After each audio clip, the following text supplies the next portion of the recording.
Hey there. Welcome back. Pull up a chair, grab a cuppa. It's time for the Comics Coffee Table. Yes, welcome. How are you today? Cheers, slancha. Refresh your cup. Take a break. Leave the real world over there for just a couple of minutes in a day. Sit down, pull up a chair, grab a cuppa, and let's talk comic books. Every day, 3 p.m. U.S. Eastern. Daily. Did I say daily? I meant it. I am going to rebag, reboard, and rebox my entire comic book collection.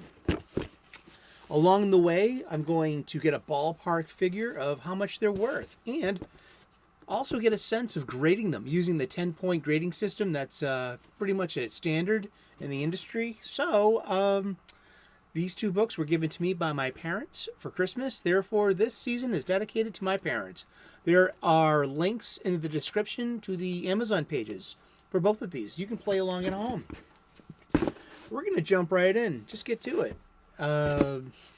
You know, a lot of this, the show is trying to get, I want to get you getting back to your local comic book shop like me and buying your supplies there. I'm moving these long boxes, which are pretty darn heavy, into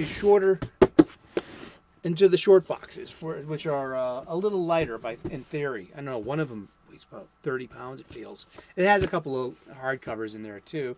So I'm just kind of going through. This is my toss pot box. This has odds and ends, and a little of it this and a little of that.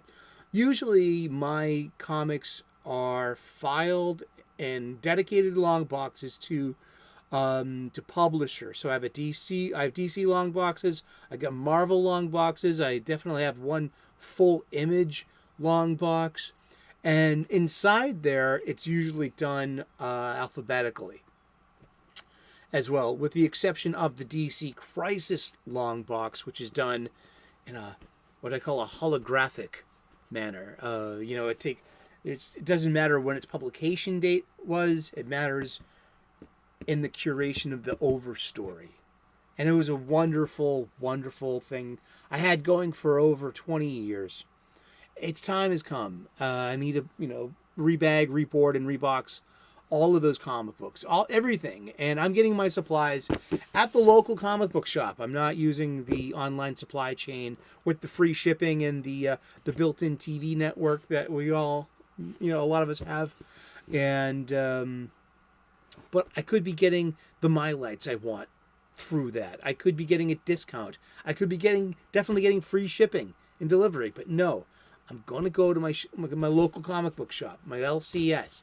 I'm going to buy it there at their markup because it's important for me to help contribute to the overall success of my local comic book shops. They can't survive without us. And our hobby, our love of comic books can't survive without them. Well, I know that's got holes in it like Swiss cheese, but let's just I don't know, if you have a local comic book shop and you're blessed with one, visit it often.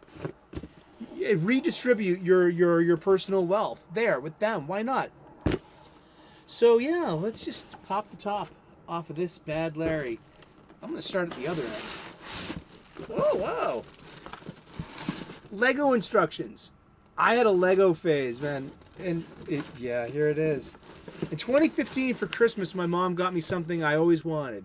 A Millennium Falcon.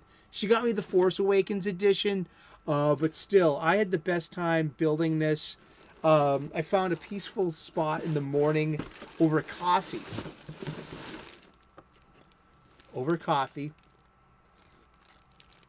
About 15, I would set a timer for 15 minutes, and I would just build my Lego. And what interested me was, like, even reading the instructions and these universal pictograms of Lego, instructions. Oh, look, there's stickers. Even using the instructions, you make mistakes. And what do? Well, you just backtrack. You don't get angry. You just backtrack. You find out where you made your mistake, and you go with it. This was a really good set. I still have this in my living room. And I've gotten a couple of bootleg Doctors Who to go along with it. 13, 5, 9, and I free made a 3, a Pertwee. I did that with the Han Solo Force Awakens head and hair and a Joker body. At the other end, I got these digest-sized Grant Morrison New X-Men. I lent out number 1 and effed myself because I never got it back. I would never suggest this to anyone, this digest. Look at the pages, how they're falling out. I got this as a complete set for maybe about $30, and I thought it was fun at the time. But let me tell you, these digests of it suck for 2 reasons. One, we have shrunk from our regular comic book size to this digest size, therefore making this beautiful art. It's just a little, less. And then comes this awful gummed spine, which it gave up on its contents. And I love this art. I mean, it fell apart. What the F? And it was a great time to be an X-Men fan. This is where I came back. I came back at the just in time for the E Is It for Extinction trade paperback. The 2001 annual I bought as a floppy. Did I? Or was that the end of it? And it had the Morrison Manifesto. And I started buying floppies right after that. So it was like I said, a great time. Oh, this Mark Silvestri art, and Here Comes Tomorrow. It's just amazing. But still, look, it's falling apart. Oh. I should just throw you guys out. Oh, man, I'll put you in recycling. I just can't do it. I spent... Oh, man, this is probably the biggest bummer of my comic book collection. I gotta say it. What's your biggest bummer in your comic book collection? Do you have one? Do you know what it is? I'm saying it. I'm going on record and saying it's this. This has 9 volumes of this awful digest-sized. Just what a failure as a publication and as a product. I mean, no, thank you. All right, here is another failure. Oh gosh, I hated this with a passion. I'm a big fan of Fight Club, the movie and the book. The Chuck Palahniuk book has a really nice, interesting, different ending than the movie. But the movie is just very good. It never would have been made after 9/11, let alone made today. This is Fight Club 2. There is a Fight Club 3. There is as well. This was so bad, I wouldn't even want to go get Fight Club 3. But this was $4.99 an issue for 9 issues. That's 4 times 9. That's $36. $36. That's $36 you ain't seeing again. They're in great condition. Oh, actually, there's a little bit of a bend in here, but the Indicia Colophone, May of 2013, does that say, or 2015? I need the May of 2015. So it was written by the original author, Chuck Palahniuk, and the conceit is simple. Here, he calls himself Sebastian these days, but this was the guy who was our unnamed narrator, or maybe, was his name always Tyler Durden? But whatever it was, Sebastian is now leading a common man's life with his wife Marla. Marla from the story, and they have a kid. And but Marla is having an affair with Tyler. She awoken his sadistic other personality because she was bored with her marriage, and maybe Tyler was the true love of her life. But whatever it was, this is an awful, awful comic book. Would not suggest it. Maybe I can sell this to someone who is a fan. I will sell you this for $30. Why not? They're in great condition. Make me an offer. Issues 1 through 9 of Fight Club 2. Going. Ugh, gone. What else is in here? Oh, here's one. Wow, The Legends of Tomorrow, $7.99 issue. Look at this. Wow, this is it's got a little bit of bow in there, but May of 2016. Sugar and Spike, Metamorpho, The Metal Men, and Firestorm. So this is an anthology. It's supposed to like wet your whistle and the tie-in with the CW cosplay show, Legends of Tomorrow. You know, yeah, basically, yeah, it's all for corporate syzygy. Oh, look at this. Come on. Oh, yeah.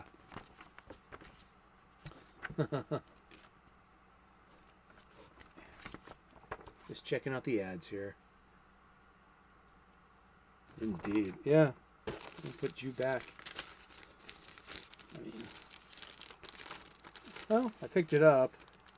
We have a first appearance of Sugar and Spike. Who cares?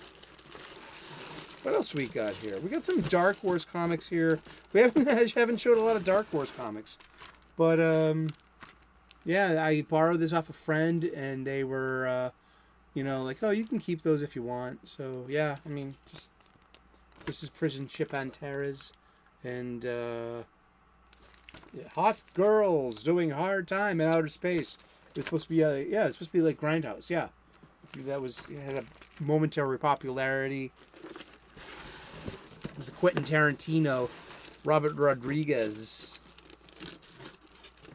movie. Oh, here's Karnak, the Eternal, an issue 1 from Warren Ellis. Yeah, I just didn't. Yeah, I like Warren Ellis. I like his Marvel stuff. Oh, I got issue 1 of Descender from Jeff Lemire. Let's look that up real quick then.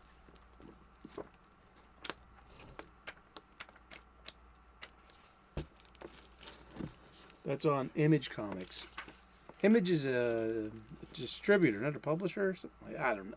Let me know in the comments if you know the like Image doesn't publish comic books. They distribute someone's. They're like, yeah. You're just gonna shut up. And look at the flowers. It's Descender. Desolation Jones. Oh, I forgot about that. $5. All right. Yeah. Oh well, it's a $3.99 cover. It's issue 1. It's worth $5 for a $3. There you go. Well, that's that. To the book. One of the many issues 1 of Invincible Iron Man. Oh, there's so many issues. Number 1. This was Brian Michael Bendis on, and this is. I mean, Tony Stark has had so many. Yeah, like we have this collector's cover. This $3.99 direct edition. Let's look at the Indicia Colophone. December of 2015. Yeah.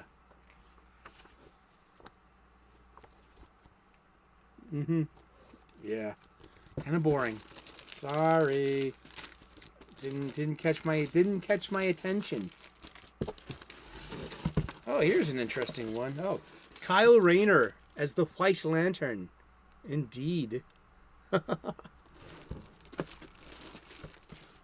IDW Mark Waid and Barry Kitson's Empire. This was like they tried to restart the universe and make new ones. Yeah, it just didn't go anywhere. Now I bought this one just on the cover alone. This is some Teen Titans here. That's Will Pfeiffer, and this is art by Kenneth Rocafort, and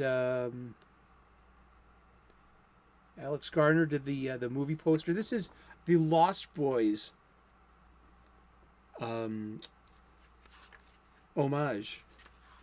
It's an homage to the Lost. Yeah, this is what I was saying about Kenneth Rocafort's art. Like, look at the panels, but I feel like there's like so much wasted space behind that, and so that was also in. I noticed that in Red Hood and the Outlaws, that just like, the art's great fight scenes are great, but what's up with all the negative space in the background? I feel like, there could have been more. I don't know. It just wasn't my favorite. Let's see, what does this say here? Teen Titans number 8, November of 2015. Here's your convergence checklist. Look at all the over convergence. All this is what happened. The entire line got suspended for like 2 months, and this was what everyone was getting. But this wasn't a great comic book. This was a flat story. Oh boy, we got some Garth Ennis. Now I love Hitman. Tommy Monahan, the Hitman, had X-ray eyes, and he was a superhero, kind of an anti-hero. So Garth Ennis had this with art by John McCrae, had Hitman, and that was set right in the DC universe, and like the east side of Gotham, out of an Irish bar, and it was tongue-in-cheek, it was hyper-violent, and really funny. And this is just some kind of weird, like, little spin-off follow-up. One of the denizens of his bar is Six Pack, and he's a failed superhero. His superpower is drunkenness, kind of like a proto Cecil. You know what I mean? Maybe Cecil and Six Pack could be like multiversal variants of each other. I've never thought of that. Have you seen Six Pack and Cecil in the same room? I don't think you have. This is August 2015. Yeah. And, remember DCU. DC playing with imprints and just, oh man, this is like my least favorite iteration of Green Lantern. It just lost my suspension of disbelief that Hal Jordan, basically, who's a lifelong military man, would grow his hair out and try to look like a rock star. That just, I don't think he's some guys have long hair in them, and other guys go for crew cuts, and I don't think that Hal Jordan is a long-haired kind of person. Oh, Sabrina on the this was before the imprint itself took off, before there was a Afterlife with Archie imprint. During the production of Afterlife with Archie comes The Chilling Adventures of Sabrina, which was a little bit of a spin-off. And this was December of 2014. And because Sabrina is she's the witch of Riverdale, you know what I mean? And actually, she lived in the next town over. But Sabrina was a spin-off of Archie comics. And Afterlife with Archie was a really good comic while it lasted, and then it never finished. And, some comics will break your heart. Here's a Dark Horse comic. I used to read these, me and my buddies, the Cal McDonald books by Steve Niles. It's really interesting, like gritty gumshoe noir meets supernatural. And the Cal McDonald novels are really fun, and these Cal McDonald comic books, they all continue. They're in the same universe. They have a continuity. So these were pretty good. Dark Horse. We don't see many Dark Horse comics in my collection, so it's good that we get to see these ones. This is some IDW reprinting Grant Morrison's earlier Doctor Who issues that were printed in England. Maybe we'll have the story in here of how these comics came to be. Let's see. These were printed October 2008 by IDW. And it doesn't say if these are the reprints from where they were. It doesn't say where they were originally published. I'm pretty sure that. Or were these made for? IDW at that time. I was under the impression that these were, look, Brian Hitch. An interesting art by Brian Hitch, too. It's like not his usual photorealistic stuff. This is something a bit more, 2000 AD, like, just interesting.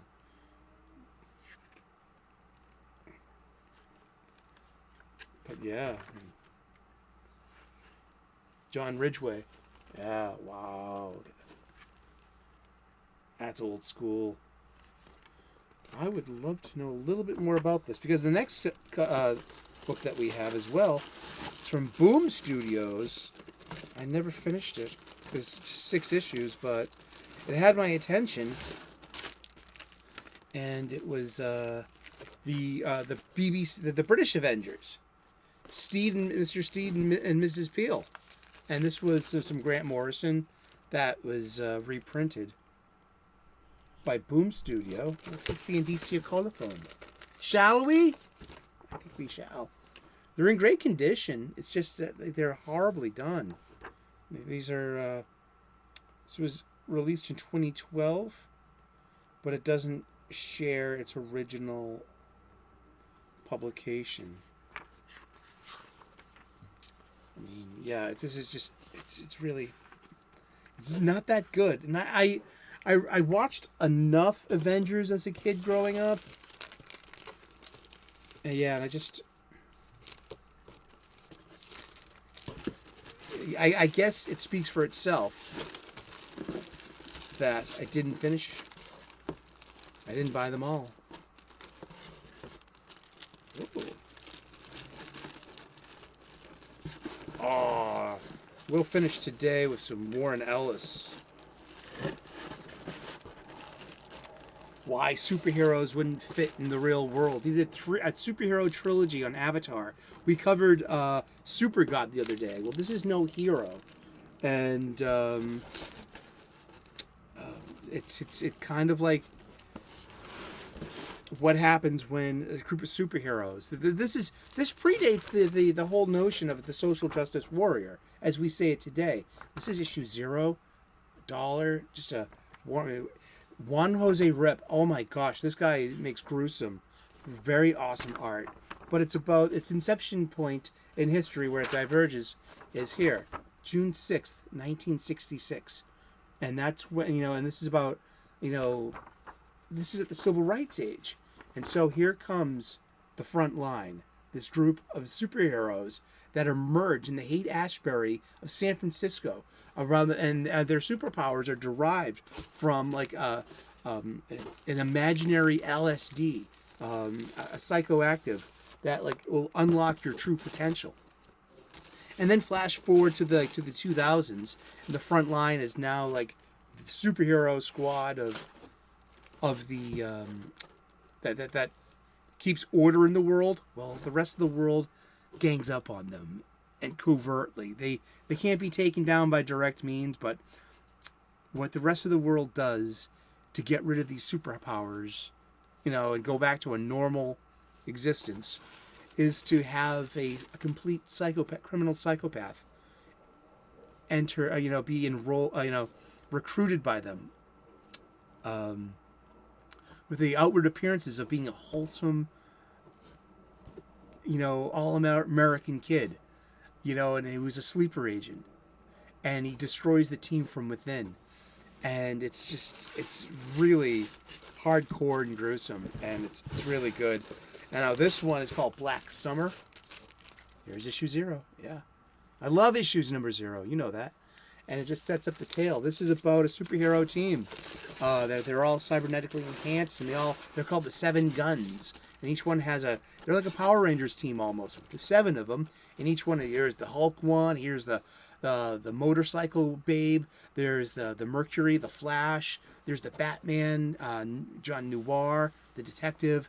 There's Argus, the Superman with the morality, and there's the Hulk one, and then there's and there's Laura Flame, the fire controlling one, but she's long dead though, and so the team's been broken up for years. So their former leader John Argus, dispatches the White House for war crimes and sets himself up as a benign dictator. And then the rest of the world, or America, has to, counterattack while taking out the rest of the group because they think that, the rest of the group's going to support this guy. So the team starts getting picked off one by one. They hate each other, and they have to get along until the bitter end. And then it's glorious, huge, over-the-top, cataclysmic resolution. Once again, showcasing why superheroes should not exist in the real world. And that these Earths, like the Marvel Earth, or the regular Marvel Earth, or the regular DC Earth, are idealized utopias in a way. And none of our issues here, our social issues, any climate issues, or international politics, or even our culture in a way, our cultural wars would not exist there. I think they would just have a different playing field and a more, just an idealized place where most things are accepted. That's my hope. Warren Ellis's Creasy, based on actual events. This is wonderful. This is about an actual fight between the British and the French, where the British bowmen defeated a French army and won the war. Yeah, and this is really vulgar. It's told from the perspective of a British soldier, and it's very it's very cheeky and very gruesome, and it's so well drawn. These they look like wood cuttings. I love this, and that's our comic books for today. Thank you so very much for tuning in today, talking about comic books for a few minutes. God bless. Namaste. Good luck. Please like and subscribe. I would love to earn your subscription. We make daily content here. Tune in, and hopefully you stay for the ride with the rest of us, because we sure enjoy your company here at this Comics Coffee Table. Pull up a chair and grab a cuppa. We're taking a break and talking comic books. Cheers. God bless. See you later. Bye-bye.